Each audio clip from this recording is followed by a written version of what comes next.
Coba deh bayangin, setiap hari kita tuh bernapas lebih dari 20.000 kali. Seringnya, kita nggak mikirin sama sekali. Bernafas itu kan proses otomatis yang luar biasa yang bikin kita tetap hidup. Tapi pernah kepikiran nggak apa sih yang sebenarnya terjadi dalam satu tarikan nafas aja?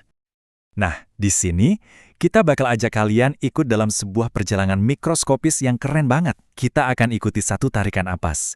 Dari udara di sekitar kita, menyusuri lorong-lorong rumit di dalam tubuh, sampai ke tujuan akhirnya. Ini tuh kayak cerita petualangan epik yang terjadi di dalam diri kita setiap detiknya. Inti dari cerita ini sebetulnya adalah pertukaran yang simpel, tapi sangat-sangat vital. Kita hirup oksigen, bahan bakar yang dibutuhin setiap sel di tubuh kita buat kerja. Terus, kita buang karbon dioksida, produk limbah dari proses itu. Ini tuh kayak tarian biokimia yang sempurna. Oke, ini dia peta perjalanan kita. Pertama, kita cari tahu kenapa sih kita harus bernapas. Terus, kita ikuti jalur masuknya udara. Setelah itu, kita saksikan momen pertukaran gas yang luar biasa. Kita bedah juga mesin yang menggerakkan semua ini. Dan terakhir, gimana cara menjaga kesehatannya. Siap? Yuk, kita mulai. Oke, bagian 1. Kenapa kita harus bernafas? Jawabannya singkat aja, cuma satu kata. Energi. Yap, seluruh sistem ini ada cuma buat ngasih bahan bakar ke tubuh kita. Gini deh cara kerjanya. Bayangin tubuh kita ini kayak sebuah kota yang super sibuk. Dan tiap sel itu ibarat rumah yang butuh listrik. Nah, oksigen yang kita hirup itu bahan bakar buat pembangkit listrik di setiap rumah. Kalau pasokan oksigennya berhenti, ya udah, seisi kota bakal mati lampu. Oke, sekarang kita masuk ke bagian serunya.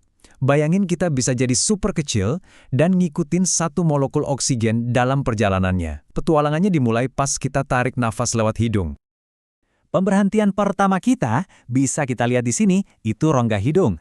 Ini bukan sekedar jalan masuk loh. Di sini, udara disaring sama bulu-bulu halus, terus dilembabkan sama selaput lendir, dan lihat deh jaringan pembuluh darah ini. Udara juga dihangatkan biar suhunya pas sama suhu tubuh kita. Wah, persiapan yang matang banget kan? Selanjutnya, udara lanjut lewat faring, ini kayak persimpangan antara jalur napas dan jalur makan, terus menuju laring atau kotak suara. Di sini nih, ada kartu pinter namanya epiglotis. Fungsinya penting banget. Dia bakal nutup pas kita nelan, biar makanan masuk ke kerongkongan, bukan malah nyasar ke saluran napas. Dari laring, udara turun lagi ke trakea. Pipa ini dilapisi jutaan rambut super kecil yang disebut silia. Bayangin aja, silia ini kayak jutaan eskalator super kecil yang geraknya ke atas terus, buat nyapu bersih debu atau kotoran apapun yang lolos dari saringan hidung tadi. Nah, perjalanannya makin masuk ke dalam nih. Trakea itu kebelah jadi dua cabang utama, namanya bronkus, satu buat tiap paru-paru. Terus bronkus ini bakal terus-terusan bercabang, jadi saluran yang makin kecil dan makin kecil lagi, namanya bronkiolus, membentuk jaringan yang persis kayak pohon kebalik. Dan akhirnya, di ujung-ujung cabang paling kecil dari pohon pernafasan tadi, kita sampai di tujuan utama. Disinilah keajaiban yang sebenarnya terjadi. Titik di mana misi molekul oksigen kita bakal tuntas. Selamat datang di paru-paru, yang isinya itu sebenarnya kumpulan jutaan kantong udara super kecil, bentuknya kayak buah anggur, namanya alveolus. Disinilah udara yang kita hirup akhirnya beristirahat. Dan pas kita bilang jutaan, kita nggak main-main. Paru-paru orang dewasa itu rata-rata punya sekitar 300 juta alveolus. Kenapa coba butuh sebanyak itu? Tujuannya cuma satu, memaksimalkan luas permukaan. Dan ini nih, fakta yang bakal bikin kalian melongo. Kalau semua alveolus ini kita gelar, luasnya itu bisa nutupin satu lapangan tenis. Gila kan? Area seluas ini penting banget supaya pertukaran gas bisa terjadi secepat dan seefisien mungkin. Nah, ini dia puncaknya. Dinding tiap alveolus itu tipis banget dan dikelilingi jaring pembuluh darah super kecil. Disinilah misi molekul oksigen kita selesai. Dia loncat dari alveolus masuk ke sel darah merah. Sebagai gantinya, sampah karbon dioksida dioper dari darah balik lagi ke alveolus, siap buat kita hembuskan keluar. Kok bisa ya semua ini kejadian gitu aja?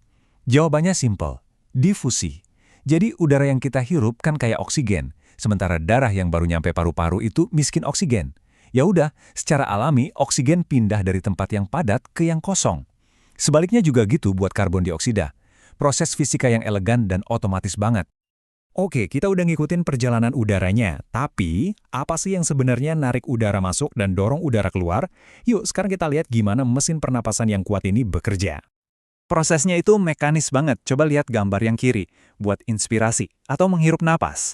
Pas kita tarik napas, otot-ototnya kontraksi, tulang rusuk keangkat, diafragma turun, rongga dada jadi lebih besar. Nah, ini bikin ruang hampa yang nyedot udara masuk. Terus, lihat yang kanan, buat ekspirasi atau buang napas. Ototnya rileks, rongga dada balik ngecil, dan udaranya jadi kedorong keluar. Simple, tapi efektif banget. Dan ada dua cara utama mesin ini bekerja, bisa kita lihat di tabel ini. Ada pernafasan dada yang pakai otot di antara tulang rusuk, dan pernafasan perut yang ngandelin diafragma. Coba deh, taruh satu tangan di dada, satu lagi di perut. Tarik nafas yang dalam. Nah, kerasa kan? Keduanya kerja bareng buat mastiin aliran udara lancar.